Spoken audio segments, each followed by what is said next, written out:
ஆடி வெள்ளிக்கிழமையில கோவிலில் பார்த்திங்கன்னா நமக்கு தாம்பூலம் கொடுப்பாங்க. வரலட்சுமி நோன்பு அந்த டைம்லலாம் பார்த்திங்கன்னா தாம்பூலம் கொடுப்பாங்க. அந்த தாம்பூலத்தினால என்ன பலன் அப்படின்னு சொல்லி பார்க்கலாம். கொடுக்கறதுனால வெற்றிலை பாக்கு கொடுக்கறதுனால அதில் மகாலட்சுமி தாயாரோட அருள் நமக்கு கிடைக்கும். வெற்றிலை பாக்கில் முப்பெரும் தேவியரும் வாசம் செய்கிறதுனால மகாலட்சுமி தாயாரோட அருள் கிடைக்கும். மஞ்சள், குங்குமம், மஞ்சள் கயிறு, விரலி மஞ்சள் இதெல்லாம் கொடுக்கறதுனால பார்த்திங்கன்னா சுமங்கலி பாக்கியம் கிடைக்கும்.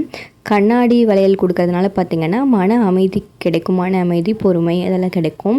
கண்ணாடி கொடுக்கறதுனால பார்த்திங்கன்னா கணவரோட ஆரோக்கியம் மேம்படும். ஆரோக்கியம் காக்கப்படும். இந்த மாதிரி ஒவ்வொன்றுக்கும் ஒவ்வொரு பலன் இருக்குது. கண்மை கொடுக்கறதுனால பார்த்திங்கன்னா கண் திருஷ்டி நமக்கு நீங்கும். திருஷ்டி இருக்கவங்கலாம் கண்மை கொடுக்கறது ரொம்ப நல்லது. அதுக்கப்புறம் பார்த்திங்கன்னா தட்சணை கொடுக்குறது, நம்மளால் முடிஞ்ச தட்சணை நம்ம கொடுக்கறதுனால பார்த்திங்கன்னா நமக்கு செல்வ வளம் மேம்படும். சீப்பு கொடுக்கறதுனால பார்த்திங்கன்னா கணவரோட ஆயுள் கூடும்.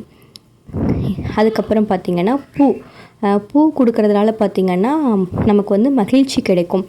வாழைப்பழம் கொடுக்கறதுனால பார்த்திங்கன்னா அன்னதானம் செய்த பலன் கிடைக்கும். அதுக்கப்புறம் ப்ளவுஸ் பீட் கொடுக்கறதுனால வஸ்திர தானம் செஞ்ச பலன் நமக்கு கிடைக்கும். இந்த மாதிரி ஒவ்வொரு பொருளுக்கும் ஒவ்வொரு பலன் இருக்குது. நான் ப்ளவுஸ் பீட் இந்த வருஷம் கொடுக்கல, அடுத்த வருஷம் அதையும் பார்த்திங்கன்னா கொடுத்துடலாம்.